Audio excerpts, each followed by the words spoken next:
أعوذ بالله من الشيطان الرجيم. بسم الله الرحمن الرحيم.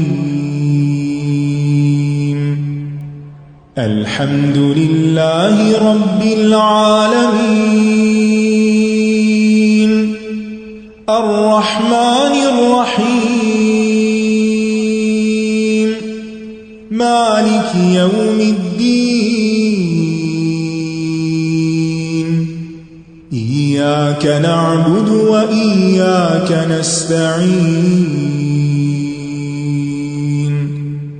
اهدنا الصراط المستقيم.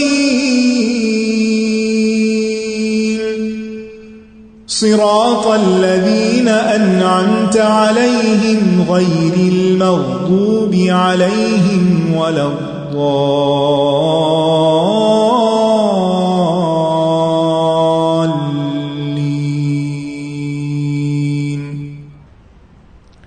السلام علیکم ورحمۃ اللہ وبرکاتہ.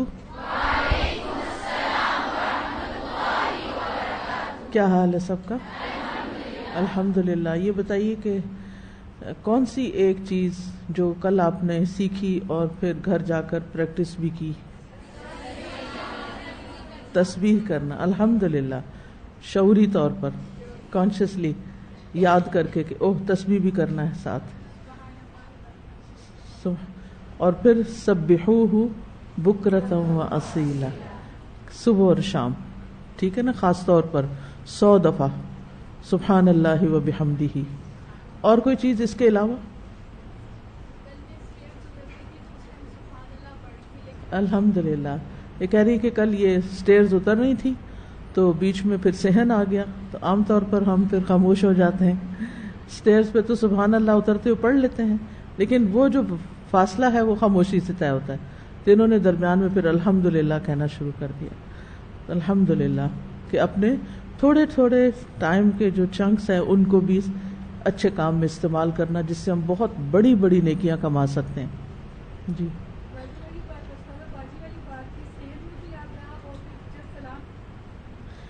تسبیح کا عربی میں معنی کیا جاتا ہے تنزیہ. تنزیہ. اور تنزیہ کیا ہے؟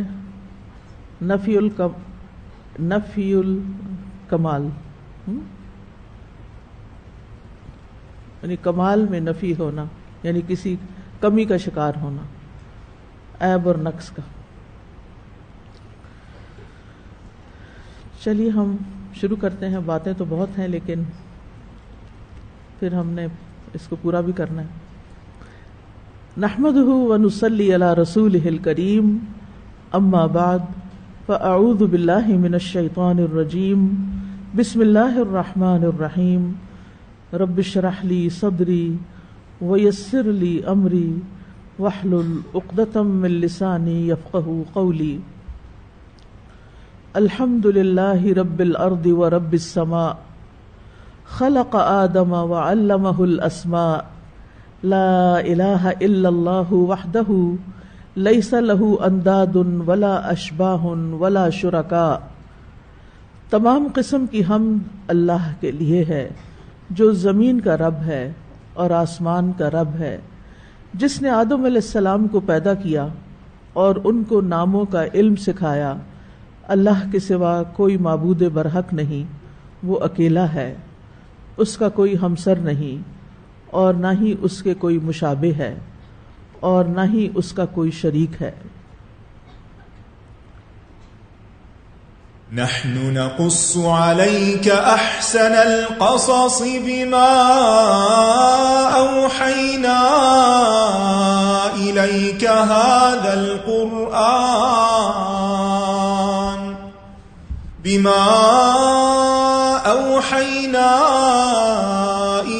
هذا القرآن وإن كنت من قبله لمن الغافلين. قصص القرآن پروگرام کے تحت ہم نے کل پچھلی آیت میں آدم علیہ السلام کی تخلیق کی ابتدا کے بارے میں پڑھا، کہ جب اللہ تعالیٰ نے آدم علیہ السلام کو پیدا کرنے کا ارادہ کیا تو فرشتوں کو اس کی خبر دی۔ فرشتوں نے تعجب کرتے ہوئے عرض کیا کہ آپ آدم کو بطور خلیفہ پیدا کر رہے ہیں، اس خلیفہ سے فتنہ و فساد کی بھی توقع ہے، ہم آپ کی تسبیح و تقدیس کر رہے ہیں، پاکی بیان کر رہے ہیں، آپ کی عبادت کے لیے ہم ہی کافی ہیں۔ تو اللہ سبحانہ وتعالیٰ نے فرشتوں کے شبہ کا جواب دیتے ہوئے فرمایا کہ خلیفہ مقرر کرنے کی ضرورت اور مصلحت میں جانتا ہوں، تم نہیں جانتے، تم اسے نہیں سمجھ سکتے۔ انی اعلم ما لا تعلمون۔ تو اب اگلی آیات میں اللہ سبحانہ وتعالیٰ نے فرشتوں کے سامنے ایسے امور پیش کیے جس سے انہوں نے آدم علیہ السلام کی فضیلت اور اللہ تعالیٰ کے کمال حکمت اور اس کے علم کو جان لیا۔ تو آج ہم شروع کریں گے آیت نمبر 31 سے۔ وعلم آدم الأسماء كلها ثم عرضهم على الملائكة فقال أنبئوني بأسماء هؤلاء إن كنتم صادقين قالوا سبحانك لا علم لنا إلا ما علمتنا إنك أنت العليم الحكيم قال يا آدم أنبئهم بأسمائهم فلما أنبأهم بأسمائهم قال ألم أقل لكم إني أعلم غيب السماوات والأرض وأعلم ما تبدون وما كنتم تكتمون۔ اور اس نے آدم کو سب کے سب نام سکھا دیے، پھر انہیں فرشتوں کے سامنے پیش کیا اور فرمایا اگر تم سچے ہو تو مجھے ان سب کے نام بتاؤ۔ وعلم آدم الاسماء كلها، علامہ کا فاعل اللہ سبحانہ تعالیٰ ہیں، یعنی اللہ سبحانہ تعالیٰ نے تعلیم دی۔ کس کو؟ سیکھنے والے کون ہیں؟ آدم علیہ السلام۔ اور کس چیز کی تعلیم دی؟ اسماء کی تعلیم دی۔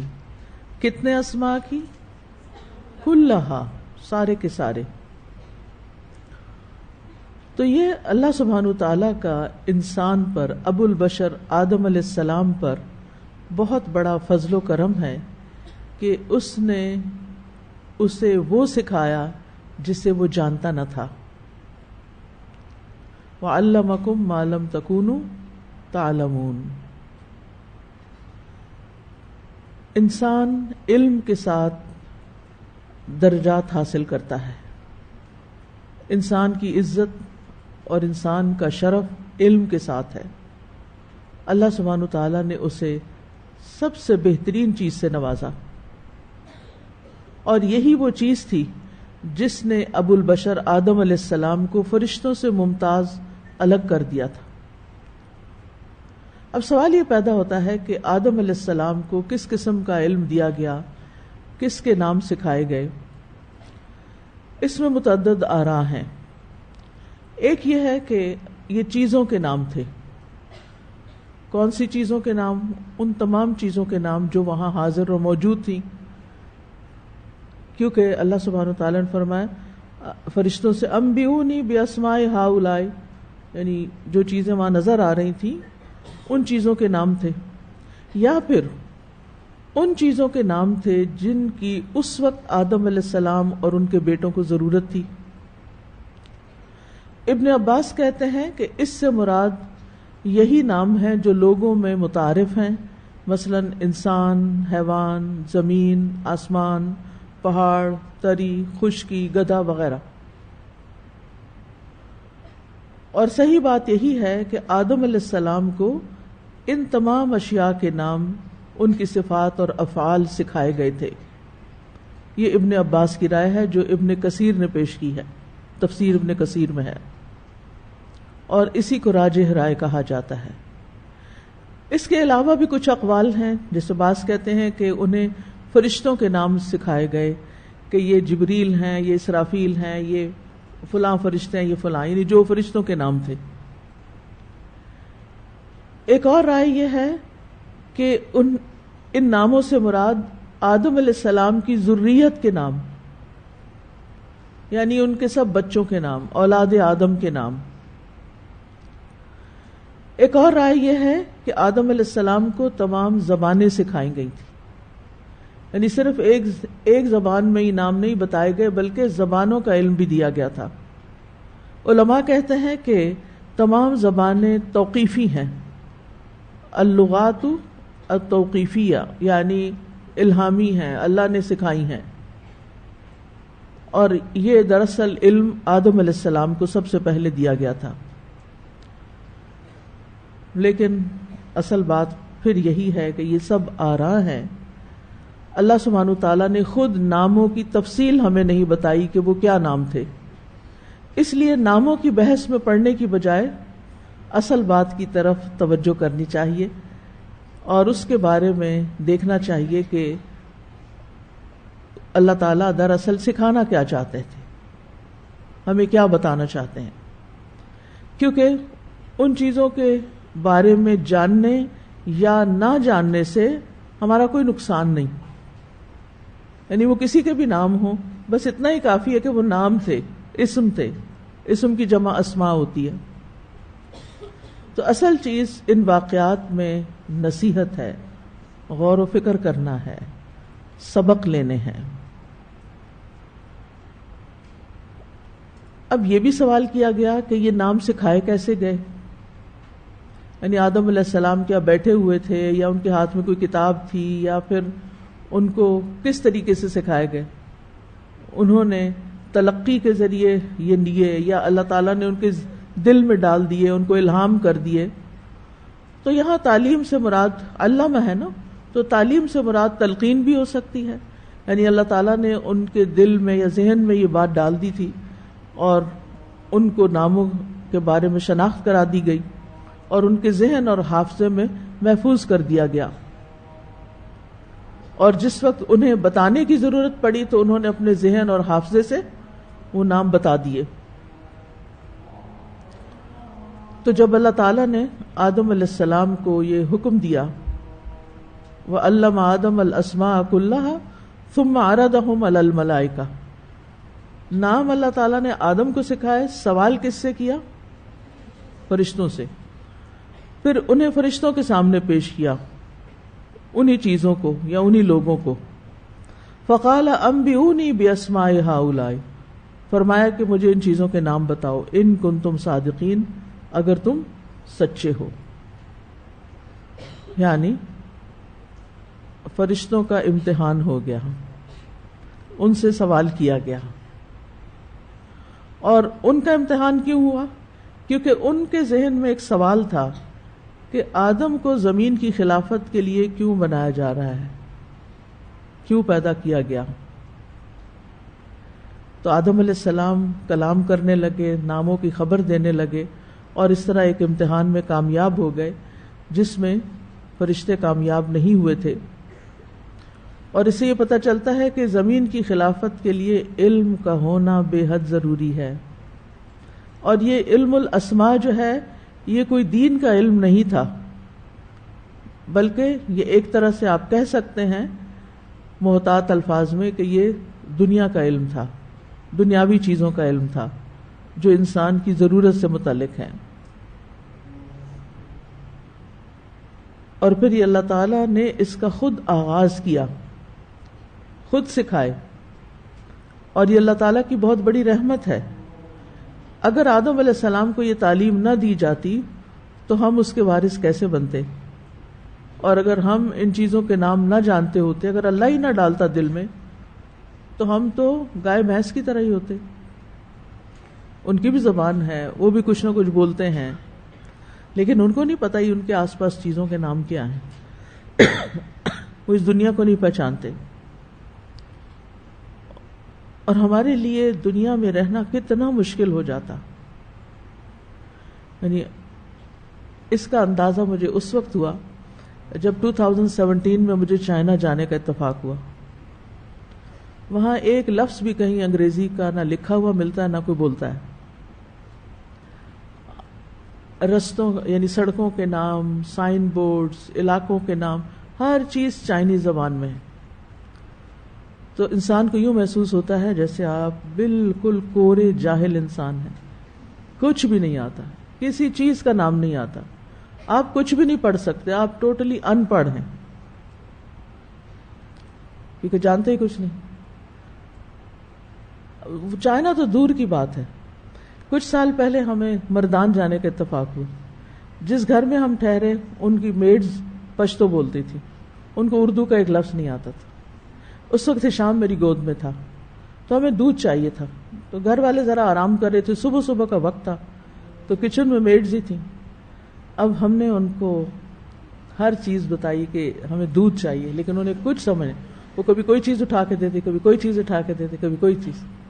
تو آپ سوچئے کہ اگر یہ علم الاسماء نہ ہوتا تو یہ دنیا کیسی ہوتی، کتنی زیادہ ہمیں مشکل ہوتی کمیونیکیشن میں.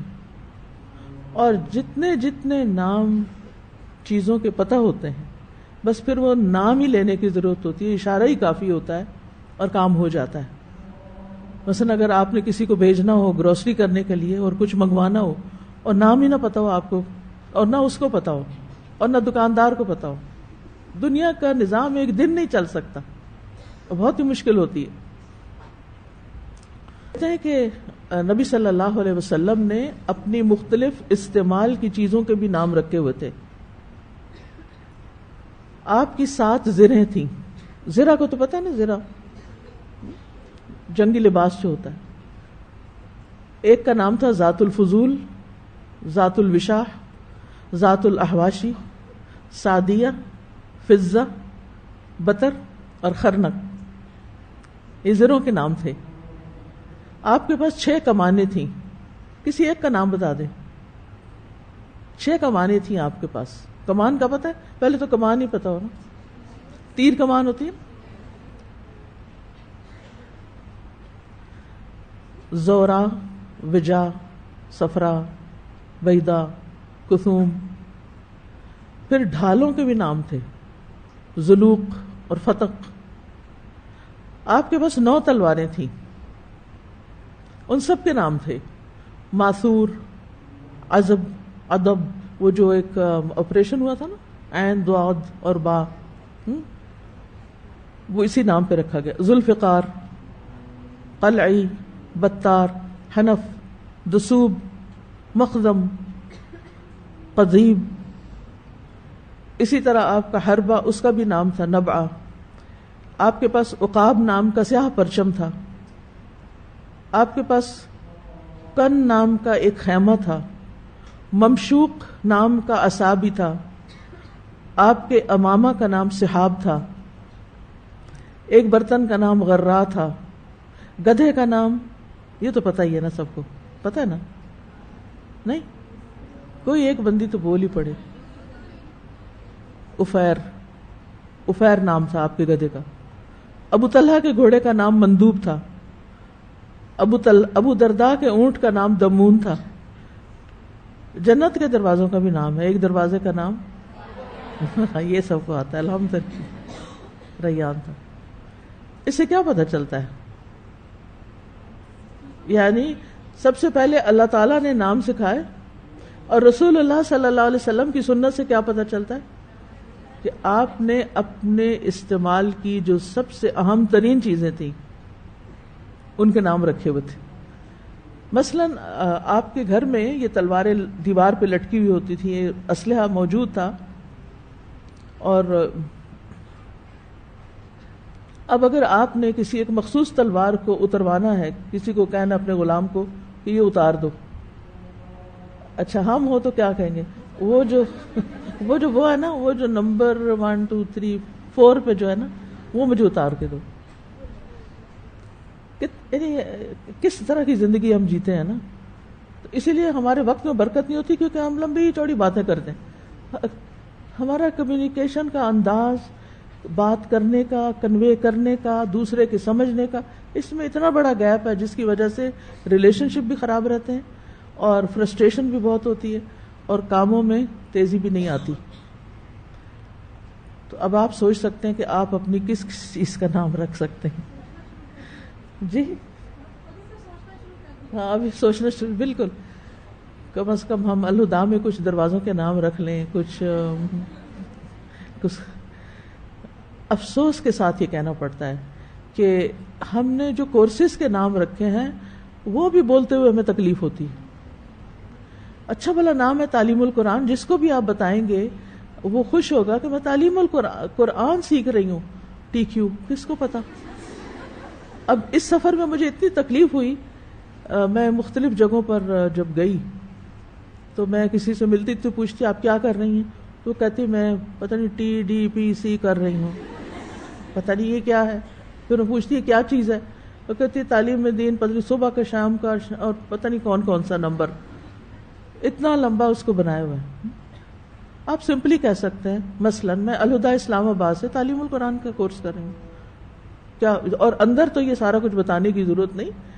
اندر تو آپ یہ کہہ سکتے ہیں میں تعلیم القرآن 1 کی اسٹوڈنٹ ہوں, 2 کی اسٹوڈنٹ ہوں. اچھا اسی طرح کل پرسوں ایک بچی ہمارے گھر آئی اسکول کی, تو میں نے کہا بیٹا آپ کو کون سا سبجیکٹ اسکول میں اچھا لگتا ہے, پتہ نہیں اس نے پتہ نہیں کچھ QRP QRM لا حول ولا. میں نے کہا کہ یہ کیا چیز ہے, یہ مجھے نہیں پتا تھا. میں نے کہا یہ کیا چیز ہے, تو پتہ نہیں قرآنک اسٹڈیز کا شاید قرآن ریسیٹیشن اینڈ میمورائزیشن. ایک تو اول نام ہی لمبے نہیں رکھنے چاہیے, ان کو چھوٹا کیا جا سکتا, لیکن ضرورتاً ہم نے رکھا ہوا ہے نا, تو اس کا نام ہم قرآنک اسٹڈیز کر سکتے ہیں, جیسے اسلامک اسٹڈیز ہوتا ہے. ٹھیک ہے, قرآنک اسٹڈیز اس میں کیا ہے, میمورائزیشن بھی ہے, ریسیٹیشن بھی ہے, میننگ بھی ہے, تفسیر بھی ہے, تجوید بھی ہے, سارا کچھ آ جائے گا. لیکن اوپر مین ٹائٹل بھی اگر بچوں کو سکھا دیا جائے کہ یہ قرآنک اسٹڈیز کا پیریڈ ہے تو کافی ہے. یہ بچے ساری زندگی قرآن کا لفظ نہیں بولیں گے کیونکہ انہوں نے قرآن لفظ کم ہی سنا اور کم ہی بولا. ان چیزوں کے اثرات ہوتے ہیں, اور ایکرونیمز جو ہوتے ہیں نا, اگر کسی چیز کو ختم کرنا ہے نا تو اس کا نام بدل کے ایکرونیم ڈال دیں, اس کا آہستہ آہستہ وہ لوگوں میں ان نون ہو جائے گی, ڈیزالو ہو جائے گی. میں پنجاب یونیورسٹی سے پڑھی ہوں, تو ہوا یہ کہ جب میں وہاں لاہور گئی تو میرا ایک لیکچر تھا وہاں پنجاب یونیورسٹی میں, تو مجھے کہیں کہ آپ کا PU میں لیکچر ہے. PU کیا چیز ہے, کیونکہ جب تک ہم پڑھتے تھے تو ہم تو ہمیشہ کوئی پوچھتا تو ہم کہتے تھے پنجاب یونیورسٹی. اب ہر جگہ یہی حال ہے. تو ٹھیک ہے لمبے ناموں میں مشکل ہوتی ہے, لیکن ان کا بھی کوئی حل نکالا جا سکتا ہے. نام چیزوں کی پہچان ہوتے ہیں, ہمارا نام ہماری پہچان ہے. اصل میں کئی لوگوں نے بھی اپنے نام پسند نہیں ہوتے نا, دادا رکھ دیتے ہیں, کوئی پردادا نام رکھ دیتے ہیں, کرم دین اور پتہ نہیں کون کون سے نام. اب ان کو وہ لگتے ہیں اچھے نہیں لگتے تو وہ KD نام رکھ دیتے ہیں پھر اپنا. تو اس سے پھر نہیں, اپنا پراپر نیم ہونا چاہیے اور اس نام سے ہمیں پکارنا چاہیے. بعض ماں باپ بچوں کے نام اتنے بگاڑ دیتے ہیں کہ ان بچوں کو اپنا اصل نام یاد نہیں رہتا.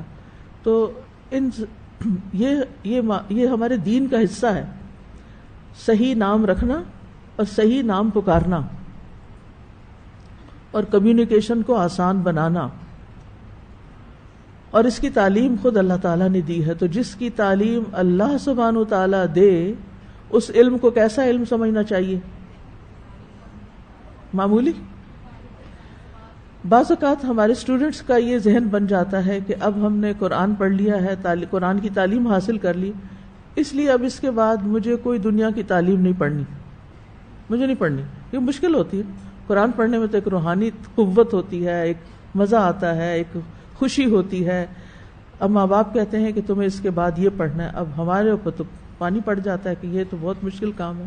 ٹھیک ہے, میں نہیں کہتی کہ سارے کے سارے لوگ ہی نکل کھڑے ہوں, کچھ لوگ تو ایسے ہوں جو قرآن کے علم میں بھی مہارت حاصل کریں اور اس کی تعلیم دیں, اور اچھے ذہین لوگ ہوں جو دنیا میں بہت آگے جا سکتے ہیں, ایکسیل کر سکتے ہیں, وہ دین میں بھی بہت ایکسیل کریں. اور لوگوں کو بے حد ضرورت ہے, دنیاوی علوم دنیا کی ضرورت پوری کرتے ہیں اور مختلف ضروریات پوری کرتے ہیں, اور اس میں بہت سے لوگ بھی ہیں, لیکن دینی علم تو ہر بندے کی ضرورت ہے.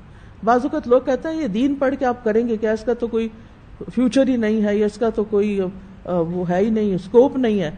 تو تو میں حیران ہوتی ہوں، میں کہتی کیسے اسکوپ نہیں ہے؟ دین تو ہر بندے کی ضرورت ہے، ہر ایک کو سیکھنا چاہیے، یہ تو ایک فریضہ ہے. تو اگر سارے لوگ بھی سکھانے لگ جائیں آپ، تب بھی پورے اسلام آباد کو آپ پورے نہیں آ سکتے. ایک مثال ہے. تو اس لیے کبھی بھی یہ نہ سمجھے کہ دینی علم کم ہے اور دنیاوی علم برا ہے. نیور. ہر نفع مند علم. ہم جب دعا کرتے ہیں اللہم انی اسألک علما نافعا، کہ اللہ ہمیں علم نافع عطا فرما، تو پھر اس میں دینی علم بھی آتا ہے، دنیاوی علم بھی آتا ہے. ٹھیک ہے ہمارے سلیبس بعض اوقات ایسے ہوتے ہیں کہ اس میں ہمیں کچھ چیزیں پڑھنی پڑ جاتی ہیں مجبوراً اضطراری طور پر، کہ جو ہمیں بہت تکلیف دیتی ہیں یا ہمارے مزاج سے میل نہیں کھاتی، یا قرآن پڑھنے کے بعد وہ بالکل لغویات لگتی ہیں.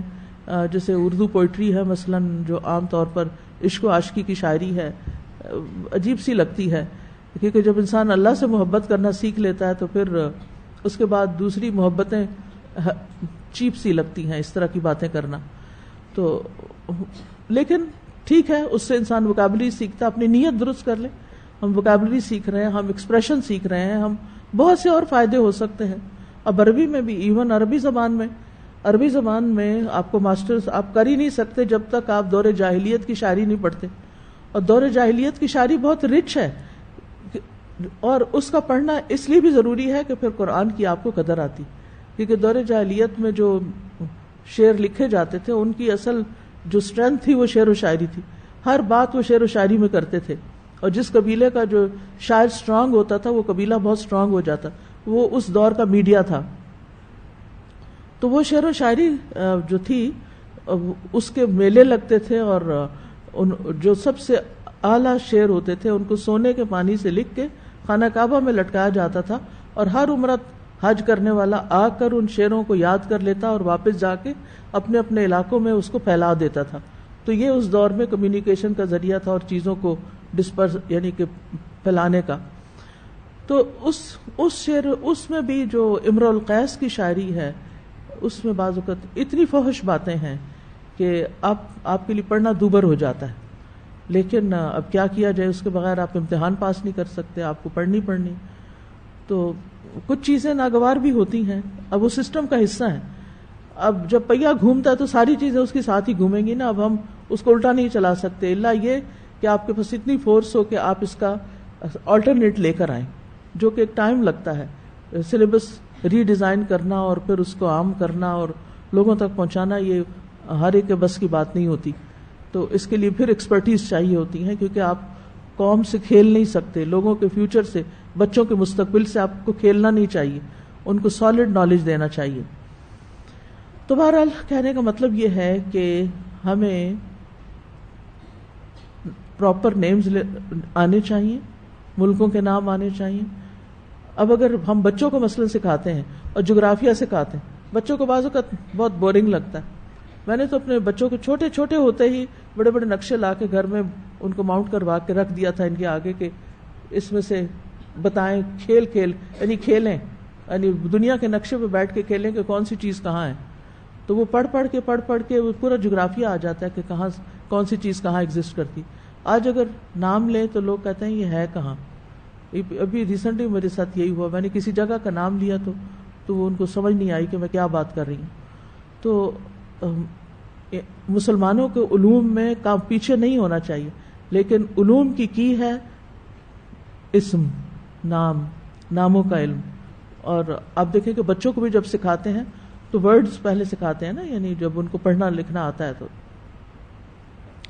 تو اللہ سبحانہ تعالیٰ نے یہ سکھایا. اگر ہم اپنی نیت اچھی رکھیں گے نا، تو جس وقت ہم سائنس کے مشکل ٹرمینالوجی یاد کر رہے ہوتے ہیں، اور جو لوگ ڈاکٹرز ہوتے ہیں وہ بعض اوقات دوائیوں کے اتنے مشکل نام اور سپیلنگز یاد کر رہے ہوتے ہیں، اتنے لمبے اور کتابوں کی اتنی مشکل ٹرمینالوجی ہوتی ہے، تو اس وقت اس کو عبادت سمجھ کے کریں.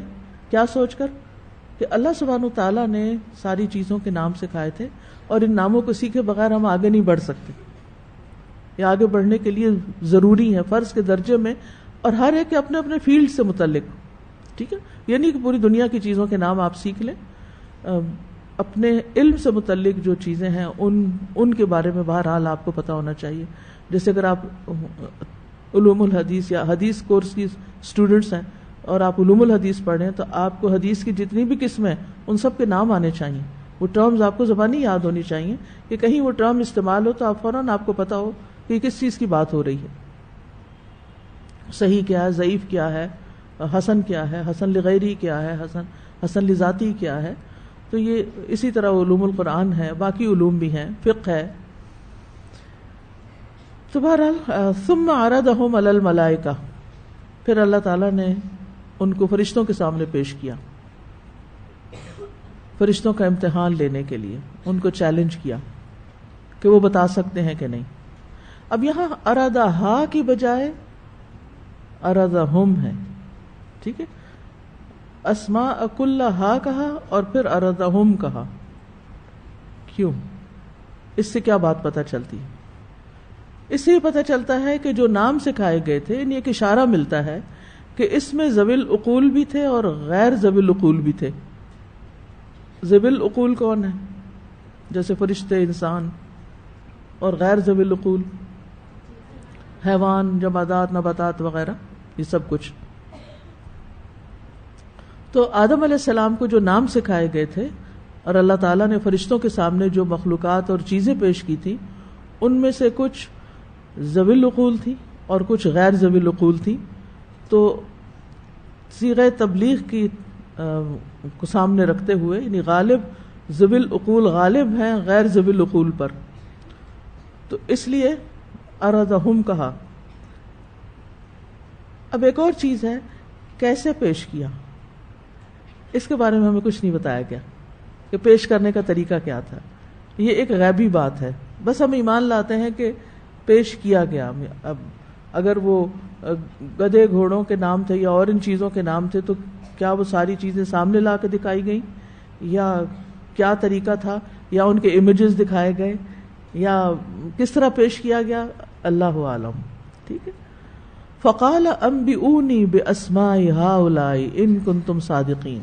تو اللہ تعالیٰ نے فرمایا کہ اگر تم اپنے قول اور اپنے گمان میں سچے ہو کہ یہ خلیفۃ الارض جو ہے وہ زمین میں فساد ہی کرے گا, تو ان اشیاء کے نام بتاؤ. یعنی فرشتوں کے امتحان لینے کا مقصد یہ تھا کہ وہ آدم علیہ السلام کی ذریت کے متعلق یہ گمان رکھتے تھے کہ یہ زمین کی خلافت پا کر زمین میں بہت فساد کریں گے, خون ریزیاں کریں گے. تو ان کے اس گمان کی تردید کرنے کے لیے ان کو ذریت آدم کا مشاہدہ کروایا گیا. یعنی اگر اس میں انسان بھی تھے تو بعض علماء کہتے ہیں کہ جیسے ان حضرت آدم کی اولاد میں سے داؤد علیہ السلام بھی تھے, سلیمان علیہ السلام بھی تھے, محمد صلی اللہ علیہ وسلم بھی تھے. تو یعنی صرف خون ریزیاں کرنے والے لوگ نہیں, یہ جلیل القدر پیغمبر بھی ہیں. اور پھر یہ بھی بات واضح کر دی گئی کہ زمین کی خلافت کے لیے صرف تسبیح اور تقدیس کافی نہیں. ٹھیک ہے, اس کے لیے علم الاسماء بھی ضروری ہے جو آدم علیہ السلام کو عطا کیا گیا, فرشتوں کو نہیں. اس لیے وہ نہیں بتا سکے. فرشتوں کو تسبیح اور تقدیس آتی تھی لیکن سب چیزوں کے نام نہیں پتہ تھے کیونکہ وہ اس کام کے لیے پیدا نہیں کیے گئے تھے. فرشتوں کے بارے میں اگر آپ پڑھیں تو آپ کو پتہ چلے گا کہ ان کے مخصوص کام ہیں اور ان میں سے ہر ایک اپنے کام پر فوکسڈ ہے, وہ دوسروں کے کام میں مداخلت نہیں کرتے. کچھ فرشتے ایسے ہیں جو کرامن کاتبین ہیں, وہ کیا کرتے ہیں, آ کے ہمارے اعمال لکھتے رہتے ہیں, وہ ہماری جان نہیں نکالتے. جان نکالنے کے لیے کوئی اور فرشتے آئیں گے. پھر اسی طرح ان کے لیڈر ملک الموت ہیں.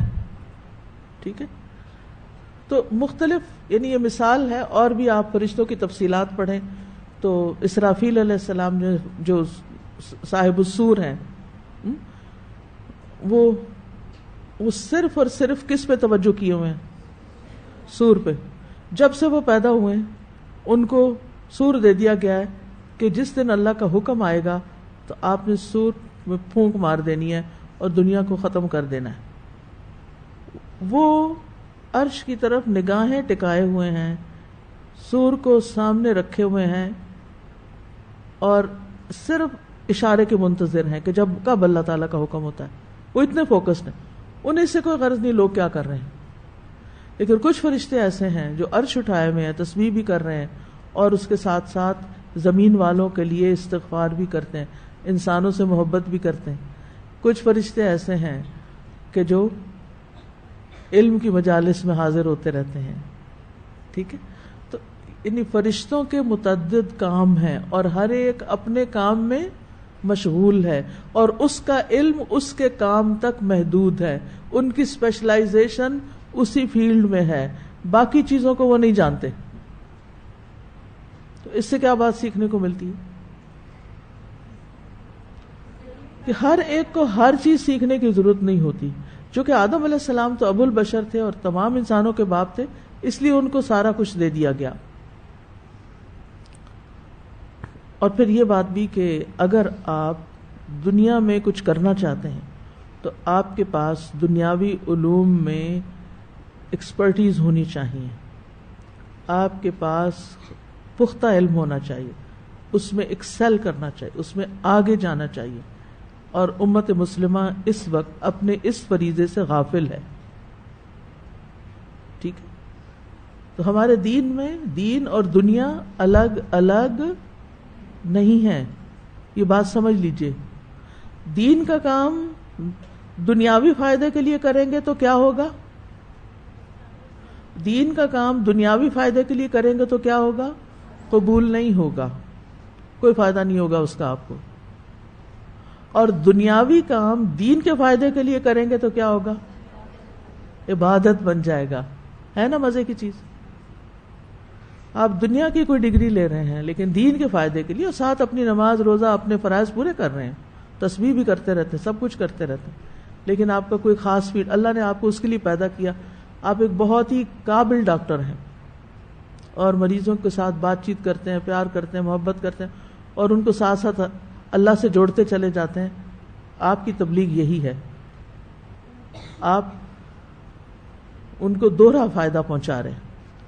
ہم جیسے لوگ ایک فائدہ پہنچاتے ہیں، لیکن جو لوگ کسی فیلڈ کے ماسٹر ہوتے ہیں اور ساتھ دین کی بھی تبلیغ کرتے ہیں، وہ لوگوں کو دگنا فائدہ پہنچاتے ہیں. ہے نا فائدے کی بات؟ دگنا فائدہ پہنچاتے ہیں. اور وہ ان کو وہ بھی سکھاتے ہیں جس سے وہ دنیا میں ایکسل کریں اور دین کے ساتھ. مثلا اگر آپ کسی ہاسپٹل میں کام کرتی ہیں اور پوری امانت داری سے کام کرتی ہیں، پورے حجاب میں کام کرتی ہیں، تو آپ کی ایسے ماحول میں پریزنس آپ کے لیے تو کچھ مشکلات کا باعث ہے، لیکن دین کے لیے دینی لحاظ سے وہ بہت فائدے کی چیز ہے اور اس پر آپ کو بے پناہ اجر بھی ملے گا کہ آپ نے ایک بالکل اپوزٹ ماحول میں اپنی آئیڈینٹی کو قائم رکھا. آپ اللہ کے بندے بن کر رہے، دنیا کے بندے نہیں بنے، لوگوں کو خوش کرنے نہیں لگ گئے، صرف اللہ کو خوش کرنے کے لیے سب کچھ کیا. اب یہاں پر ایک لفظ آیا ہے انبا، انبئونی، انبا ایک ہوتا ہے نبا، ایک ہوتا ہے انبا. قرآن مجید میں دونوں الگ الگ معنی میں استعمال ہوئے ہیں. انبا پورے قرآن میں 4 جگہوں پر آیا اور اس میں مختصر زمانے کا ذکر کیا گیا، یعنی مختصر زمانہ ذکر کیا گیا، یعنی اس میں مدت اور دورانیہ کم ہوتا ہے، مدت لمبی نہیں ہوتی. لیکن نبا کے استعمال میں کچھ طویل وقت آتا ہے.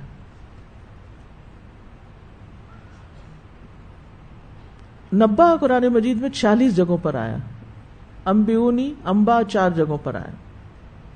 تو مطلب اس میں زیادہ ٹائم نہیں لگ رہا تھا، بس یہ کہ جلدی سے مجھے بتا دو جو تم سے پوچھا گیا ہے. تو اس آیت سے کیا پتہ چلتا ہے کہ اللہ سبحانہ تعالیٰ نے آدم علیہ السلام اور ان کی اولاد کو ایک خاص نعمت کے ساتھ عزت بخشی ہے. اور وہ نعمت کیا ہے؟ علم کی نعمت، علم کی دولت. اور ویسے بھی فرمایا وَلَقَدْ كَرَّمْنَا بَنِي آدَمَ وَحَمَلْنَاهُمْ فِي الْبَرِّ وَالْبَحْرِ وَرَزَقْنَاهُمْ مِنَ الطَّيِّبَاتِ وَفَضَّلْنَاهُمْ عَلَى كَثِيرٍ مِّمَّنْ خَلَقْنَا تَفْضِيلًا. اور البتہ تحقیق ہم نے بنو آدم کو عزت بخشی اور انہیں خشکی اور سمندر میں سوار کیا. سواریاں ہوں گی تو سوار ہوں گے نا. کس علم کی طرف اشارہ جا رہا ہے؟ کاریں بنانے کی طرف، جہاز بنانے کی طرف. دنیاوی چیزیں ہیں، لیکن صرف ابن آدم ہے جو سواری کرتا ہے. ٹھیک ہے نا. کبھی گائے بھینس کو گاڑی میں جاتے دیکھا ہے؟ نہیں. ان بیچاروں کو کس پہ لاتے ہیں جب ٹرانسپورٹ کرنا ہوتا ہے؟ کبھی دیکھا ہے راستے میں؟ ایسے ایسے بھیانک منظر میں نے دیکھے ہیں. بیچاری گائے نے منہ باہر نکالا ہوا ہوتا ہے اور لٹکا ہوا ہوتا ہے اس کا منہ، اور ایک ٹرک کے اندر پتہ نہیں کتنی ساری بھینسیں ساتھ ساتھ جوڑ کے ان کو کھڑا کر دیتے ہیں، اور وہ سارا وقت دھکے کھاتی ہے، اور بیچاری ان کو کچھ سمجھ نہیں کدھر لے جا رہے ہیں، ہمیں ذبح کرنا ہے یا بیچنا ہے یا کیا کرنا ہے. تو آپ اگر بیٹھتے ہیں بس میں یا کار میں یا گاڑی میں تو کس طرح بیٹھتے ہیں؟ سیٹ پہ بیٹھتے ہیں، عزت کے ساتھ بیٹھتے ہیں. تو بہرحال یہ بنی آدم کی کرامت ہے باقی مخلوق پر، کہ باقی مخلوق بیچاری سانپ وغیرہ زمین سے گھسٹ گھسٹ کے جا رہے ہوتے ہیں، اور انسان گھوڑوں پہ بیٹھ کے، اونٹوں پہ بیٹھ کے یا کاروں میں بیٹھ کے جا رہے ہوتے ہیں. اور انہوں نے علم کی بنا پر یہ چیزیں ایجاد کی اور ان سے فائدہ اٹھایا. پھر رزقناہم من الطیبات، انہیں طیبات کھانے کو دی، اور ہم سبزی چھیل کے جو چھلکے ہوتے ہیں وہ بکری کو جا کے ڈال دیتے ہیں. ہم کیا کھاتے ہیں وہ کیا کھاتے ہیں. وفضلناہم، اللہ نے ہمیں فضیلت دی ہے، علی کثیر ممن خلقنا تفضیلا، حتیٰ کہ فرشتوں پر بھی فضیلت دی. اور فرشتوں پر فضیلت کب؟ علم کی بنا پر.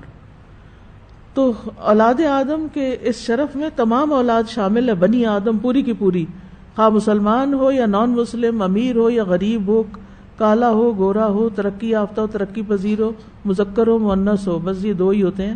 تو اس لیے اللہ نے ان سب کو عزت بخشی ہے. ٹھیک ہے. تو تمام اولاد آدم عزت کے قابل ہے، یہ بات یاد رکھیے. اللہ تعالیٰ فرماتے ہیں یا ایھا الناس اتقوا ربکم، اے لوگو اپنے رب سے ڈرو. الذی خلقکم من نفس واحدہ، جس نے تمہیں ایک جان سے پیدا کیا. وخلق منہا زوجہا، اور اسی سے اس کا جوڑا بنایا.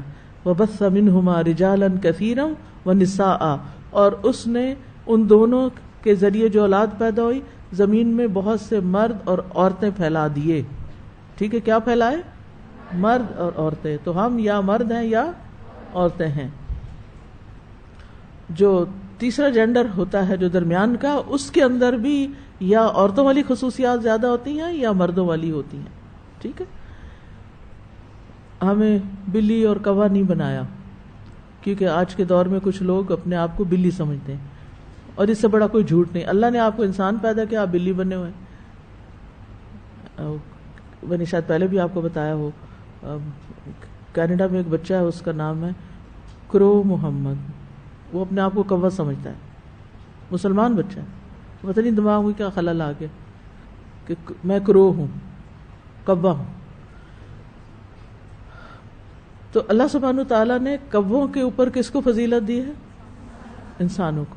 لیکن ہمیں پتہ ہی نہیں کہ اللہ نے ہمیں عزت بخشی، اس لیے ہم اسفل سافلین، اپنے سے نیچے والوں کی پیروی کر رہے ہیں. اللہ تعالیٰ فرماتے ہیں یا ایھا الناس انا خلقناکم من ذکر و انثی وجعلناکم شعوبا وقبائل لتعارفوا ان اکرمکم عند اللہ اتقاکم. پھر انسانوں میں سے سب سے زیادہ عزت والے تقوی والے ہیں. ہر انسان کو عزت کا شوق ہوتا ہے نا، تو بس عزت حاصل کرنی ہے تو تقوی اختیار کریں. رسول اللہ صلی اللہ علیہ وسلم نے فرمایا تمہارے یہ نسب نامے کسی کے لیے گالی کا سبب نہیں، تم سب آدم کی اولاد ہو اور ایک دوسرے کے قریب ہو. دین یا عمل صالح کے علاوہ کسی وجہ سے کسی کو کسی پہ کوئی فضیلت نہیں. ہاں جو دین میں آگے اسے فضیلت ہے، جس کے عمل زیادہ اچھے ہیں اس کو فضیلت ہے اللہ کے ہاں. آدمی کے برا ہونے کے لیے یہی کافی ہے کہ وہ فحش گو ہو، بد کلام ہو، بخیل ہو، بزدل ہو. یہ بری عادتیں ہیں انسان کے اندر. تو بہرحال اللہ تعالیٰ نے بندوں پر جو احسان کیا ہے وہ علم کی بنا پر کیا ہے. اسی لیے دنیا کے علم کے علاوہ اللہ نے ایک اور علم بھی سکھایا بندوں کو، اور وہ کیا ہے؟ الرحمن علم القرآن. ٹھیک ہے، علم الاسماء اور علم القرآن. تو آپ نے کیا کرنا ہے؟ علم الاسماء بھی سیکھنا ہے اور علم القرآن بھی سیکھنا ہے. یہ دونوں چیزیں ہیں، یہ دونوں ہی اللہ کی رحمتیں ہیں اور یہ انسان ہی کو سکھائی گئی. خلق الانسان علمہ البیان. اور انسان کی فوقیت کی ایک اور وجہ کہ اس کو بولنا سکھایا ہے. تو یاد رکھیے جس کے علم میں جتنا اضافہ ہوتا جائے گا دین میں دنیا میں، اس کو اتنی عزت زیادہ ملتی جائے گی. لہذا کورس ختم کرنے کے بعد فارغ نہیں ہونا، کچھ اور جوائن کر لیں، کچھ اور پڑھ لیں، کچھ اور پڑھ. ساری زندگی پڑھنے لکھنے سے تعلق رکھنا ہے، چاہے آپ ہاؤس وائف ہوں، چاہے آپ دنیا میں کہیں بھی ہوں. اب تو کچھ مشکل ہی نہیں. پہلے تو یہ ہوتا تھا ہمارے اس ملک میں، ہم افریقہ میں میرے ہسبینڈ کی پوسٹنگ ہوگی، کوئی کتاب نہیں ملتی. اب تو آپ PDF ہر جگہ نیٹ سے پڑھ سکتے ہیں، PDF سے پڑھ سکتے ہیں. پڑھنے کی عادت ہو صحیح. کورسز بھی زوم پر، آن لائن، ای لرننگ، ہر طرح کی فیسلٹیز موجود ہیں. پڑھنے والے ہوں صحیح. افسوس یہ کہ مسلمان شادی بیاہ پہ کروڑوں خرچ کر دیتے ہیں، علم کے لیے خرچ نہیں کرتے. بڑی افسوس کی بات ہے. اسی لیے پیچھے ہیں. علم کا حصول چاہے دنیا کا ہو چاہے دین کا ہو، ہماری پرائرٹی نمبر 1 ہونا چاہیے. ہمارے پاس کھانے کو ہو یا نہ، ہمارے پاس کپڑے ہوں یا نہ، ہمارے پاس جیولری ہو یا نہ، کوئی فرق نہیں پڑتا، ہماری عزت میں کوئی کمی نہیں آئے گی، لیکن ہمارے پاس علم ہونا چاہیے. اور آپ مائیں ہیں، آپ نے بچوں کو بچپن سے ہی ان کے کان میں یہ ڈالتے رہنا ہے کہ تم نے پڑھنا ہے.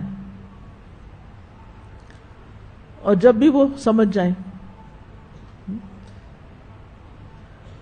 اور اہل علم ہی کے لیے بلند درجات ہیں. یرفع اللہ الذین آمنوا منکم والذین اوتوا العلم درجات. اور علم جو ہے وہ عمل سے پہلے ہے. ہم عمل صالح کر نہیں سکتے جب تک کہ علم نہیں ہوگا. وہ عربی کا امام بخاری نے لکھا ہے نا، العلم قبل القول والعمل. بولنے سے پہلے، بات کرنے سے پہلے اور عمل کرنے سے پہلے کیا لو؟ علم لو. یعنی علم نمبر 1 علم آئے گا، پھر آپ اس علم کی بات کریں گے اور اس کو پریکٹس کریں گے. اور سب سے پہلا علم کس کے بارے میں حاصل کرنا چاہیے؟ فَاعْلَمْ أَنَّهُ لَا إِلَهَ إِلَّا اللَّهُ. اب آ جائیں بچوں پہ. آپ مائیں ہیں نا، لڑکیاں ہیں، اس لیے میں بچوں کی باتیں بہت کرتی ہوں، ورنہ آپ سوچ رہے ہوں گے کہ پتہ نہیں کیوں ہر وقت بچے بچے بچے. کیونکہ فیوچر کی مائیں ہیں آپ، اور ماں ہونے میں بڑی عظمت ہے، بڑی عزت ہے، یہ کوئی بری بات نہیں ہے. ٹھیک ہے، تو آپ دیکھیں کہ آپ نے اپنے بچے کو سب سے پہلے کیا بولنا سکھانا ہے؟ لا الہ الا اللہ.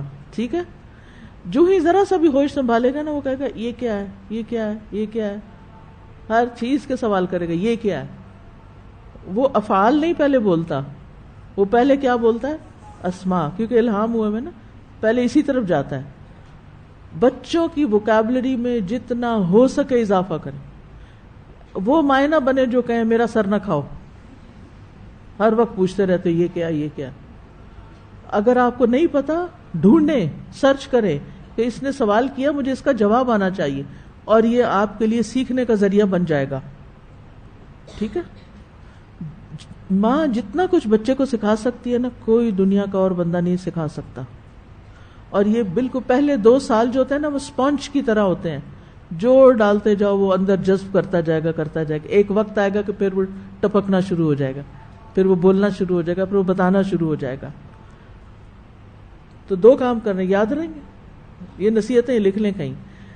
پہلے لا الہ الا اللہ سکھانا ہے، اور دوسری چیز علم الاسماء، اماں ابا، یعنی ماں باپ، بہن بھائیوں کے نام، چیزوں کے نام.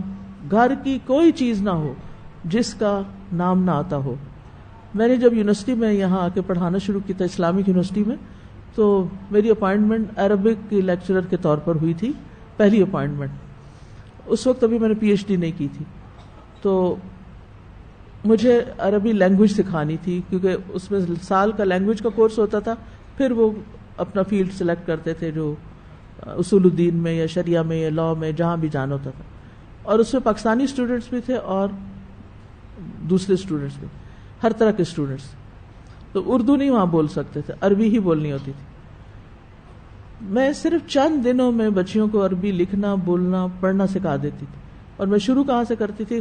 جس کمرے میں کھڑی ہوتی تھی پہلے میں اس کی ساری ووکیبلری بتاتی، جو سامنے کی چیزیں ہیں، یہ کیا ہے، یہ کیا ہے، یہ کیا، یہ کیا، یہ کیا، آگے پیچھے ساری ہر چیز، سارے اسما. اور پھر اس کے بعد چند فعل سکھا دیتی تھی. پھر میں کہتی تھی ان کو جوڑو، اور وہ سینٹینس بننے شروع ہو جاتے تھے. تو آپ اب اپنے بچوں کو مونٹیسری میں بھیجتے ہیں، بہت اچھی بات ہے، اس میں نئی نئی چیزیں سیکھتے ہیں، لیکن میں سمجھتی ہوں ہر ماں کو مونٹیسری کا کورس خود بھی کر لینا چاہیے، تاکہ وہ اسکول جانے سے پہلے بھی بچوں کو بہت کچھ سکھا سکے. اور اس میں آپ دیکھیں چھوٹے چھوٹے فلیش کارڈز وغیرہ بنے ہوتے ہیں، بازو کا چیزیں ہوتی ہیں. اچھا اب مثلاً آپ ان کو لے جائیں کسی گروسری شاپ پہ، آپ وہاں کھڑے ہو کے ساری سبزیوں کے نام سکھائیں. فروٹ شاپ پہ چلے جائیں، ڈرائی فروٹ شاپ پہ چلے جائیں. بچوں کو شوق ہوتا ہے نا بازار شاپنگ وغیرہ کرنے کا، تنگ بھی کرتے ہیں، پھر کہتے ہیں یہ بھی لے دو، یہ بھی. لیکن پہلے سے سکھا کے جائیں نا، آج ہم صرف یہ لیں گے اور باقی ہم سیکھ کے آئیں گے. یہاں بھی مواقع ہیں، لیکن جیسے باہر تو مالز ہوتے ہیں، اور مالز میں تو بہت ساری چیزیں ہوتی ہیں، تو جو چیزیں سامنے ہیں ان سب کے نام آنے چاہیے. اب افسوس یہ کہ ہمیں رشتوں کے نام نہیں آتے. ہر کوئی آنٹی ہے، پھوپھی بھی آنٹی ہے، خالہ بھی آنٹی، اماں کی دوست بھی آنٹی، سارے ہی آنٹی ہیں. کسی کو ہم خالہ نہیں کہنا جانتے، کسی کو پھوپھی نہیں کہنا جانتے، کسی کو چاچی نہیں کہہ سکتے، کسی کو تائی نہیں کہہ سکتے. کتنا پیارا ہے ہمارا کلچر کہ اس میں سارے رشتوں کے نام ہیں. تو رشتوں کے نام لینے میں بہت بہت کلوزنس آ جاتی ہے، ایک اپنائیت فیل ہوتی ہے. اور جب آپ آنٹی کہہ دیتے ہیں تو بس پھر وہ ایک سپیس آ جاتی ہے. تو اس لیے رشتوں کے نام، چیزوں کے نام، تو آپ دیکھیں گے کہ آپ کے بچے کے لیے اگلی پڑھائی بہت آسان ہو جائے گی. بہت کچھ سیکھ کے اسکول جائے گا، جہاں چاہیں گے ایڈمیشن ملے گا. ہم نے سارا زور سفارشوں پہ رکھا ہوا ہے، اور کچھ نہیں خود سکھاتے کہ سب کچھ اسکول ہی سکھا دے ان کو. آپ نے پھر کیا صدقہ جاریہ کمانا ہے. اور پھر آپ دیکھیں کہ علم ہی سے اللہ کی خشیت ملتی ہے، علم سے ہی جنت کا راستہ آسان ہوتا ہے. حدیثیں یاد آ رہی ہوں گی آپ کو. اور فرائض کی ادائیگی کے بعد سب سے افضل عمل علم کا حاصل کرنا ہے. امام شافعی کہتے ہیں فرائض کو ادا کرنے کے بعد سب سے افضل کام علم حاصل کرنا ہے. علم ہی دل کی زندگی ہے. یہ بہت سی خواتین اکثر ڈپریسڈ رہتی ہیں، تو کبھی کہتے ہیں میرے پاس جب آتی ہے تو مجھے بتاتی ہے میرے دل ہر وقت پریشان رہتا ہے. وجہ کیا ہے؟ نہیں پتا وجہ کیا ہے. وجہ یہ ہے کہ دل کی غذائی نہیں آپ دے رہے. آپ نے علم سے اپنا رشتہ ہی کاٹا ہوا ہے. نہ کچھ پڑھتی ہیں، نہ کچھ سنتی ہیں، نہ کسی علم کی مجلس میں جاتی ہیں. آپ پریشان نہ ہو تو کیا ہو، آپ کو ہونا ہی چاہیے. آپ کی قسمت میں ہی پریشانی ہے پھر، کیونکہ آپ علم نہیں حاصل کر رہی. علم کب تک حاصل کرنا چاہیے؟ موت تک. ہم تو پہلے ہی ریٹائر ہو کے بیٹھ گئے. علم سے کوئی ریٹائرمنٹ نہیں ہوتی. علم دل کی زندگی ہے. اور کمزور سے کمزور، بیمار سے بیمار، بوڑھے سے بوڑھا انسان اگر سیکھتا رہے، سکھاتا رہے تو اس کو پریشانیاں چھوڑ دیتی ہیں. پریشانیاں بیچاری آ ہی نہیں سکتی پھر پاس، اس کے پاس تو وقت ہی نہیں ہمارے لیے، ہمیں یہ انٹرٹین ہی نہیں کرتی. میرے سسر تھے، اللہ تعالیٰ ان پہ اپنی رحمت کرے، انہوں نے کبھی اینک نہیں لگائی تھی، لیکن وہ کتاب کو اس طرح کر کے دیکھ کے پڑھ رہے ہوتے تھے. بالکل بوڑھے ہو چکے تھے، انہیں اب آہستہ آہستہ تھوڑا بھولنے بھی لگ گئے تھے. لوگوں کا نہیں اب اتنا پتا ہوتا تھا، لیکن کتاب کا ساتھ نہیں چھوڑا آخر تک. انہیں کسی سے گلا شکوہ تھا ہی نہیں. میں نے کبھی نہیں دیکھا ان کو. میں ان کی بہت عزت اور قدر کرتی تھی، کیونکہ علم والے بھی تھے نا. رشتہ تو تھا ہی لیکن علم والے تھے. تو میں سب چیزیں چھوڑ کے ان کے پاس، جب وہ گھر آتے تھے جا کے پاس بیٹھ جاتی تھی. تو میں ان سے سوال کرتی رہتی تھی مختلف، جو پڑھا ہوتا تھا یا لوگوں کے سوال ہوتے تھے تو بہت اچھے اچھے جواب دیتے تھے، مختصر لیکن بہت اچھے. تو ان کو آج تک میں گواہی دیتی ہوں کہ آج تک میں نے ان کی زبان سے نہ کسی کی غیبت سنی، نہ کسی کا شکوہ سنا، نہ کسی سے ناراضگی، نہ کسی سے کچھ نہیں، اپنے کام سے کام، اپنا پڑھا کے آتے ہیں اور آ کے پھر گھر میں کتاب. جو بزرگ اس طرح اپنا بڑھاپا گزارتے ہیں وہ دلوں میں محبت رکھتے ہیں، اور جو ہر وقت منہ بسورے رکھتے ہیں ان کی اولاد بھی ان سے تنگ ہو جاتی ہے، وہ کہتی ہے پتہ نہیں کہاں چھوڑ آئے ان کو. تو اس لیے زندگی ایک جیسی نہیں رہتی. آپ کی یہ جوانی ہمیشہ نہیں رہے گی، یہ بہت جلدی وقت گزر جائے گا، لیکن ایک وقت آئے گا پھر آپ کو اگر عادت نہیں نا پڑھنے لکھنے کی، آپ کو علمی مجالس کے اندر جانے کی عادت نہیں نا، تو پھر آپ کو تو پہاڑ توڑنے جیسا کام لگے گا نکلنا. تو کچھ بھی ہو، ہاتھ پکڑ کے نکلیں، سٹک پکڑ کے نکلیں، کچھ کریں، کوئی اپنی جمع پونجی خرچ کر کے ٹرانسپورٹ کا انتظام کر لیں، علم کی مجالس سے پہنچیں. آپ کے دل کی زندگی آ گئی، کیونکہ جب دل زندہ ہوتا ہے تو انسان زندہ ہو جاتا ہے. اور کھانے پینے سے زیادہ علم کی ضرورت ہے، دوائیوں سے زیادہ علم کی ضرورت ہے انسان کو. امام احمد کہتے ہیں کہ آدمی کو کھانے پینے کی دن میں 1-2 دفعہ ضرورت پڑتی ہے، جبکہ اسے علم کی ضرورت اتنی دفعہ پیش آتی ہے جتنی اس کی سانسوں کی تعداد ہے. یعنی اتنا ہر لمحے تو ہمیں کچھ نہ کچھ ڈیسائیڈ کرنا ہوتا ہے، اور اس کے لیے ہمیں علم چاہیے ہوتا ہے.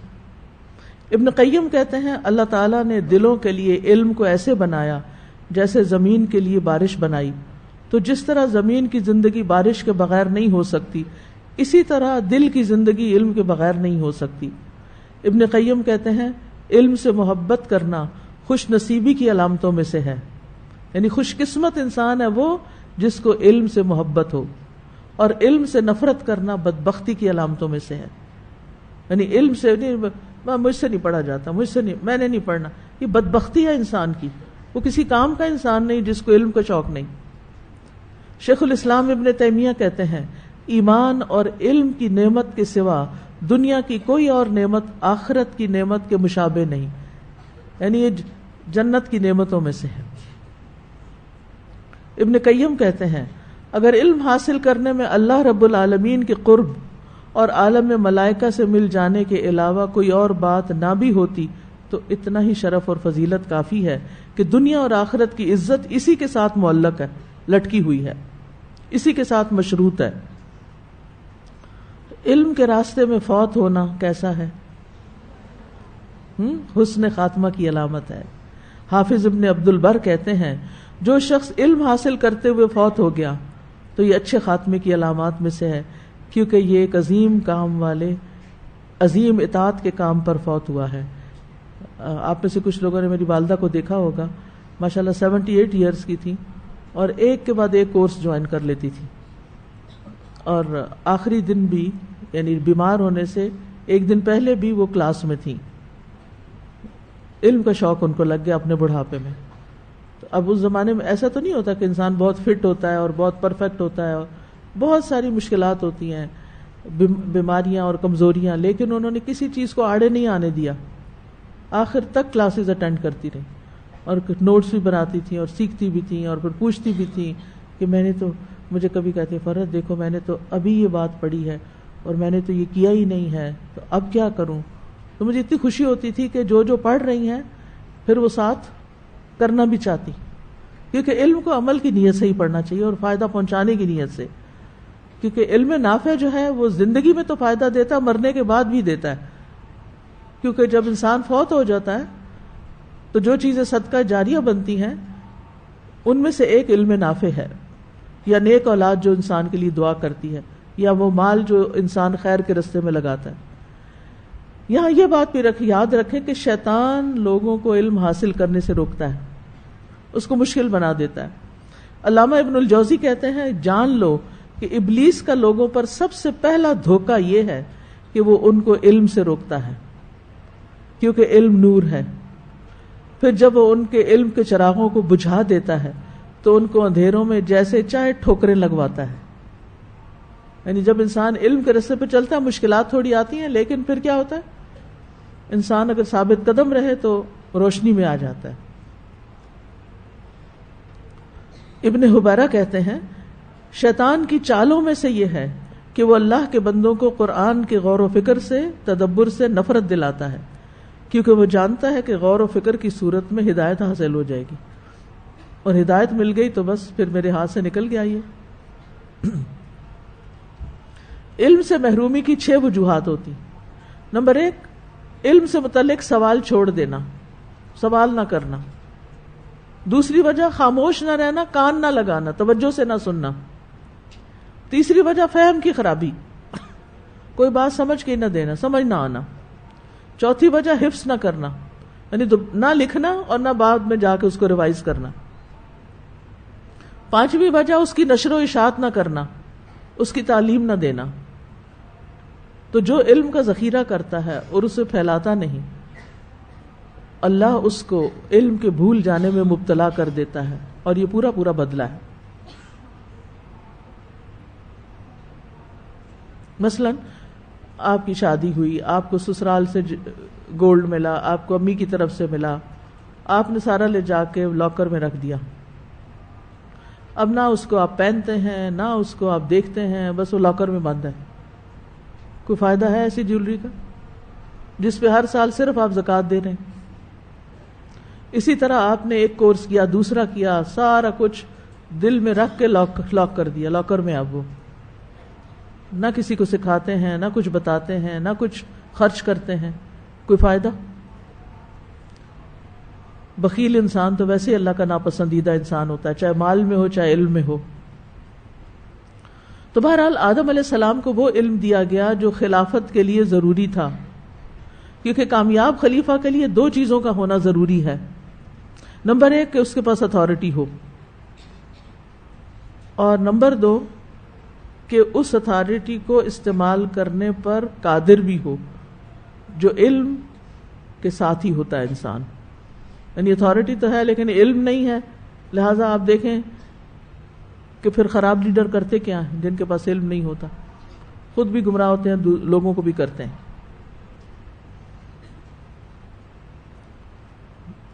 پھر یہ ہے کہ امتحان لینے کا جواز موجود ہے قرآن میں، یہ جو آپ کے ٹیسٹ لیتے ہیں تو اس کا جواب موجود ہے، اور چیلنج دینے کا بھی جواز موجود ہے۔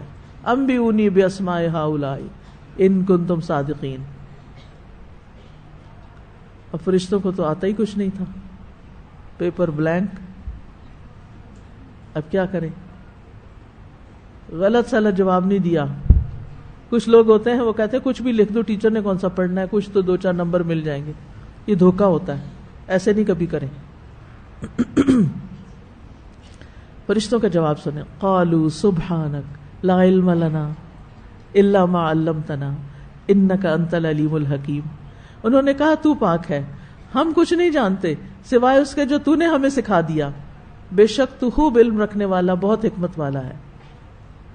یہ فرشتوں کی عاجزی ہے، فرشتوں کا ادب ہے۔ انہیں اپنی کم علمی کا احساس ہو گیا، اپنے عجز کا، بے بسی کا احساس ہو گیا، تو انہوں نے آدم علیہ السلام کی فضیلت اور خلافت کا کے حقدار ہونے کا اعتراف کر لیا، اور ادب کے ساتھ کہا سبحانک لا علم لنا الا ما علمتنا۔ ہم تیری عظیم تسبیح بیان کرتے ہیں، ہر کمال کے ساتھ تیرا وصف بیان کرتے ہیں، تجھے ہر نقص سے پاک قرار دیتے ہیں۔ ہمارے پاس علم نہیں ہے، لا عالم۔ یہ فرشتوں کی صفت ہے۔ سب سے پہلے فرشتوں نے اس کا اعتراف کیا تھا، کیونکہ اللہ سبحانہ وتعالیٰ کے علم کا احاطہ تو کیا ہی نہیں جا سکتا۔ آیت الکرسی میں آتا نا وَلَا يُحِيطُونَ بِشَيْءٍ مِّنْ عِلْمِهِ إِلَّا بِمَا شَاءَ، کہ لوگ اس کے علم کا احاطہ کر ہی نہیں سکتے مگر جتنا وہ چاہے، جس کو جو چاہے جتنا چاہے سکھا دے، دیٹس اٹ۔ ہر شخص ہر چیز نہیں سیکھ سکتا، فرشتہ نہیں سیکھ سکتے ہر چیز، تو ہم تو پھر انسان ہیں۔ ہم آپ کی تسبیح کرتے ہیں، ہم آپ کا وصف بیان کرتے ہیں، علم کے ساتھ، قدرت کے ساتھ، قوت کے ساتھ، حکمت کے ساتھ۔ آپ علم والے ہیں، حکمت والے ہیں، اور ان ساری صفات سے آپ کو پاک قرار دیتے ہیں جو اس کے برعکس ہیں، جو انسانوں کے اندر ہے۔ جیسے نیند ہے، موت ہے، محتاجی ہے، کمزوری ہے، بڑھاپا ہے، یہ سب کچھ اللہ کے ہاں نہیں ہے. ان ساری کمزوریوں سے اللہ کو پاک قرار دیتے ہیں. ہم تو صرف وہی جانتے ہیں جو تو نے ہمیں سکھایا. نبی صلی اللہ علیہ وسلم سے بھی اللہ تعالیٰ نے فرمایا وَعَلَّمَكَ مَا لَمْ تَكُنْ تَعْلَمْ وَكَانَ فَضْلُ اللَّهِ عَلَيْكَ عَظِيمًا، اور آپ کو وہ سکھایا جو آپ نہیں جانتے تھے، اور آپ پر اللہ کا بہت بڑا فضل ہے. تو اس سے یہ بات پتہ چلتی ہے اس آیت سے کہ فرشتوں کے پاس صرف وہی علم ہے جو اللہ نے انہیں سکھایا، جس کام پر وہ مامور ہیں. مثلا بادلوں کا فرشتہ بادلوں کے بارے میں خوب جانتا ہے، بجلی کڑکنے کا اس کو پتا ہے. رات ایک فرشتے کا نام بھی ہے، بجلی کی کڑک جس کا نا سورۃ رات بھی ہے. پانی کا فرشتہ پانی پہ مامور ہے، اس کی معلومات تو رکھتا ہے، لیکن وہ باقی چیزوں کے افعال اور خواص سے لا علم ہے، بے خبر ہے. انسان کو ان ساری چیزوں کا سرسری علم دے دیا گیا، پھر اس پہ چھوڑ دیا گیا کہ اب وہ مزید تحقیق کرے، کوشش کرے، مسخر کرے اور جانے، استعمال میں لائے. کیونکہ اب وہ زمین میں اللہ کی طرف سے بھیجا گیا ہے، زمین اس کے لیے بنائی گئی. خلق لکم ما فی الارض جميعا، اب اس کو استعمال کرو، اب اس کو پڑھو، سیکھو، غور کرو، ریسرچ کرو، آگے بڑھو. زمین تمہارے لیے ہے.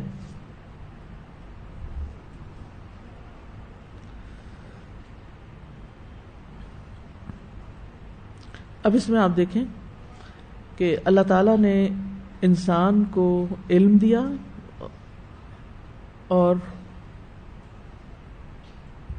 فرشتوں کے بارے میں کیا فرمایا کہ ان کو انسان کے مقابلے میں کم علم دیا گیا. اسی بنا پر انسان کی فضیلت ثابت ہو گئی کس پر؟ فرشتوں. تو فرشتوں کا اللہ کے علیم اور حکیم ہونے کا اقرار بھی اس آیت میں موجود ہے. انک انت العلیم الحکیم، بے شک آپ ہی علم والے ہیں، آپ ہی حکمت والے ہیں، آپ کو سب پتا ہے. کیونکہ پیچھے اللہ تعالیٰ نے فرمایا تھا نا انی اعلم ما لا تعلمون، مجھے پتا ہے جو تمہیں نہیں پتا. اس کا انہوں نے اقرار کر لیا. انک انت العلیم الحکیم، واقعی آپ ہی سب جانتے ہیں، آپ علم والے بھی ہیں اور حکمت والے بھی ہیں.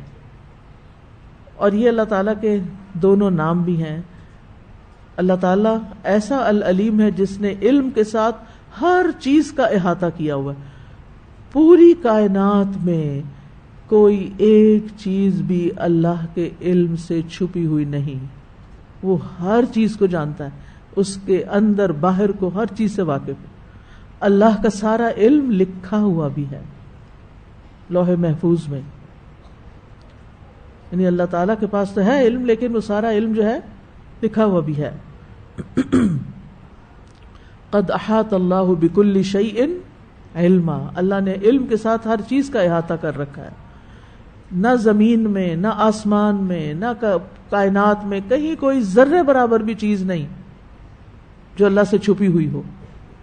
عالم الغیب والشہادہ ہے، یعلم السر وما اخفا، سر، راز، چھپی ہوئی چیزوں کو بھی جانتا ہے، اور اس سے بھی زیادہ جو چھپی اس کو بھی جانتا ہے، رازوں سے بھی آگے جانتا ہے، دلوں کے حال جانتا ہے. الحکیم، حکمت والا ہے. حکمت کیا چیز ہوتی ہے؟ ہر چیز کو اس کے مقام پہ رکھنا. آدم کو اس کے مقام پہ رکھا، فرشتوں کو اس کے مقام پہ رکھا. تو کوئی مخلوق اس کی حکمت سے باہر نہیں، ہر ایک کو اس نے.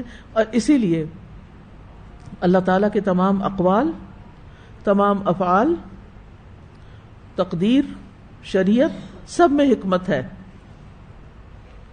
کس کس چیز میں؟ قول، فعل، تقدیر، شریعت، ہر چیز کے اندر حکمت ہے. اس لیے کسی کو بھی یہ حق حاصل نہیں کہ وہ اللہ تعالیٰ پر اعتراض کرے اور اللہ تعالیٰ سے کہے کہ یہ کیوں آپ نے کر دیا اور ایسا کیوں کیا، یا یہ سوچے کہ یہ تو نہیں ہونا چاہیے. اب کوئی یہ سوچے اللہ تعالیٰ نے فرشتوں کو کیوں نہیں علم دیا، تو اس کا کیا جواب ہے؟ انک انت العلیم الحکیم. اللہ کی حکمت کا تقاضا ہے کہ وہ سب کو سب کچھ نہ دے. جس کو جو چاہیے جتنی ضرورت ہے اتنا اس نے دے رکھا ہے, اس میں کمی نہیں کی. تو اس آیت سے کچھ اور باتیں بھی پتہ چلتی ہیں. ایک تو یہ کہ فرشتے بولتے بھی ہیں, کلام کرتے ہیں, سوال جواب کرتے ہیں, عقل رکھتے ہیں. دوسرا یہ کہ فرشتے انتہا درجے کی اللہ تعالیٰ کی تعظیم کرتے ہیں, تسبیح اور تقدیس بیان کرتے ہیں, اپنی لا علمی کا اعتراف کرتے ہیں یا کم علمی کا. اور ہمیں یہ بات فرشتوں سے سیکھنی چاہیے کہ جس چیز کا علم نہ ہو, جس بات کا علم نہ ہو, اس کے بارے میں رائے مت دیں. یاد رہے گی یہ بات, کیا کہا میں نے؟ جس بات کا علم نہ ہو اس کے بارے میں رائے نہ دیں, اوپینین نہ دیں. بعض اوقات لوگ مجھ سے پوچھتے ہیں فلاں اسکالر کے بارے میں آپ کی کیا اوپینین ہے, اور میں خاموش رہتی ہوں کیونکہ میں پرسنلی نہیں جانتی. میں نہیں جانتی, میں کیا کہوں؟ جتنا آپ کو پتا ہے اتنا ہی مجھے پتا ہے. آپ کو بھی یوٹیوب سے پتا ہے, مجھے بھی یوٹیوب سے ہی پتا ہے. اب مجھے بولنے کی ضرورت نہیں. ہو سکتا ہے میں کوئی نیگیٹو بات کہہ دوں تو کیا ضرورت ہے, اور ہو سکتا ہے میں حد سے زیادہ تعریف کر دوں تو کیا ضرورت ہے. اوپینین نہیں دینے چاہیے. ہر ایک کے بارے میں اچھا گمان رکھیں کہ اوپینین نہیں. تو جس آدمی سے بھی علم کی کوئی بات پوچھی جائے اور وہ اس کو نہ جانتا ہو تو اس کے لیے واجب ہے کہ وہ فرشتوں, انبیاء اور قابل علماء کی پیروی کرتے ہوئے کہے اللہ ہی بہتر جانتا ہے, میں نہیں جانتا, I don't know. قرآن مجید میں آتا ہے وَلَا تَقْفُ مَا لَيْسَ لَكَ بِهِ عِلْمٌ إِنَّ السَّمْعَ وَالْبَصَرَ وَالْفُؤَادَ كُلُّ أُولَئِكَ كَانَ عَنْهُ مَسْئُولًا. ایسی بات کے پیچھے مت پڑو جس کا تمہیں علم نہیں, کیونکہ اس کے متعلق کان, آنکھ اور دل سب سے باز پرس ہوگی.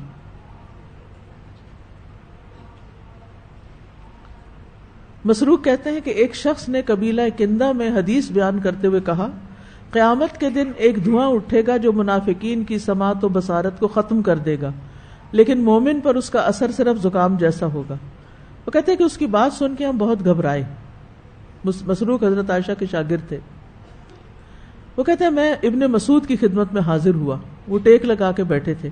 یہ سن کر وہ بہت ناراض ہوئے اور سیدھے ہو کے بیٹھ گئے اور فرمایا جو شخص علم رکھتا ہو وہ تو بیان کرے, اور جو علم نہ رکھتا ہو وہ کہے اللہ بہتر جانتا ہے.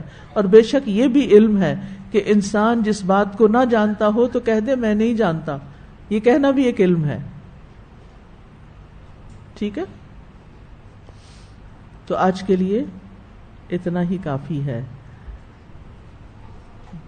اب آپ نے اس پر غور و فکر کرنا ہے, اور جو کچھ آپ کر رہے ہیں نا اس وقت, بڑے خوش قسمت ہیں آپ لوگ کہ دن رات پڑھنے سے تعلق, اور اگر آپ پڑھنے میں سستی کر رہے ہیں تو سستی دور کر لیں, اس کام کو عبادت سمجھ کے کریں, اور اس میں آپ کا شرف ہے, آپ کی عزت ہے, اس کو نہیں چھوڑنا. ٹھیک ہے, اوکے. کچھ آپ میں سے کوئی کچھ کہنا چاہتا ہے؟ ہاں, خوشبو. اوہو, 6 باتیں نہیں, اچھا 2 شاید کٹھی بتا دی ہوں. ہاں دیکھیں, پہلی سوال نہ کرنا, خاموش نہ رہنا, فہم کی خرابی, حفظ نہ کرنا, نشر و اشاعت نہ کرنا, اور اس پر عمل نہ کرنا. جزاک اللہ خیر, بہت شکریہ. ایسے میں کچھ بھی بھول جاؤں, کوئی بات الٹی کر جاؤں, میری اصلاح ضرور کیجیے. جی استاذہ, جب آپ نے جو علم حاصل کرنے کی بات کی نا کہ اس کی کوئی ایج نہیں ہوتی, تو میرے ذہن میں 2 باتیں آئیں. کچھ لوگوں کو بہت سارا شوق ہوتا ہے کہ کچھ پڑھتے رہیں نا, اور آبویسلی جب آپ کچھ پڑھ رہے ہوتے ہیں تو وہ فری میں نہیں ہوتا. تو اکثر جب لوگوں کو شوق ہوتا ہے اور وہ جب بتاتے ہیں کہ میں نے یہ چیز کرنی ہے تو اس کی ظاہر ہے کچھ اماؤنٹ لگے گی, تو لوگ ایک دم سے اس کو ڈی موٹیویٹ کر دیتے ہیں کہ اتنے پیسے تم اس سرٹیفکیشن پہ خرچ کرو گی, مطلب اتنے لاکھ کی کیا ضرورت ہے. تو میرے خیال میں اگر ہم اتنا کچھ خرچ ویسے ہی کر رہے ہوتے ہیں لائف میں, تو وائی ناٹ کہ ہم ایک فائدہ مند چیز سیکھ لیں جس سے ہم اپنی امت کو فائدہ پہنچا سکیں. دوسرا, میں کیونکہ یہاں پہ اتنی ساری گرلز ہیں, تو آئی ریممبر کہ جب میری شادی ہونی تھی تو میری ماما نے, اللہ تعالیٰ ان کو جنت میں جگہ دے, جو میرا رشتہ آیا تو انہوں نے سب سے پہلے پوچھا اس کو پڑھنے کا بہت شوق ہے تو شادی کے بعد یہ پڑھتی رہے گی. تو انہوں نے کہا کہ ٹھیک ہے یہ پڑھتی رہے گی. تب میری ماما نے رشتہ دیا تھا, اور ایسا ہی ہوا کہ انہوں نے یہ چیز کو قدر کی, اور میں ابھی تک کچھ نہ کچھ مطلب مجھے کیونکہ شوق ہے, آئی کی ناٹ اسٹے مطلب ایمٹی مائنڈیڈ, کیونکہ وہ بیماری بن جاتی ہے پھر اگر آپ بہت خالی بیماری رہتے ہیں. بنتی ہے. جہالت خود بیماری ہے اور جاہل کو بیمار کر دیتی ہے. اور علم ایسی چیز نہیں جو ایک دفعہ آپ نے ڈگری لے لی تو وہ اندر رہ گیا, وہ بھول جاتا ہے, وہ نکل چکا ہوتا ہے, اسے پھر لانا ہوتا ہے. کلینکل ڈپریشن کے بارے میں بھی ہے کہ if you have clinical depression then آپ اپنے بچپن میں جھانکیں کہ آپ کو کس سبجیکٹ کا شوق تھا اور اس کو پڑھنا شروع کر دیں, تو اٹ ہیلپس بیسیکلی. زبیدہ کریں. السلام علیکم استاذ جی, کل میں جو ابھی ہمارے پاکستان کے پریزیڈنٹ ہیں ان کی ایک وہ دیکھ رہی تھی ویڈیو جس میں انہوں نے بتایا کہ وہ اینولی 40 to 50 بکس پڑھتے ہیں ہر ہفتے ایک کتاب, اور اس میں سے یعنی موسٹ امپورٹنٹ 10 جو تھی ان کا وہ بتا رہے تھے کہ میں ریکمینڈ کر رہا ہوں کہ پڑھیں. تو میں اس کو بھی دیکھتے ہوئے میں بھی یہی سوچی تھی, میں نے کہا کہ مطلب اگر ہم صرف یہ بہانہ بنائیں کہ ہم مصروف ہیں یا ہمارے اتنے کام ہیں اور ہمیں پڑھنے کا ٹائم نہیں ملتا, تو ان لوگوں سے زیادہ مصروف کون ہوتا ہے؟ بالکل. تو کوئی مطلب ہم بہانہ نہیں کر سکتے. کاش یہ بات ہمیں سمجھ آ جائے نا. ہمارے پاس وقت ہے, ہمارا وقت لغویات میں جاتا ہے, فضول باتوں میں, گپ شپ میں, بس دل کو ادھر ادھر خوش کرتے رہتے ہیں, حالانکہ اس سے بہتر چیزیں ہیں خوش ہونے کی. سبحانک اللہم و بحمدک اشہد ان لا الہ الا انت استغفرک و اتوب الیک. السلام علیکم و رحمۃ اللہ وبرکاتہ.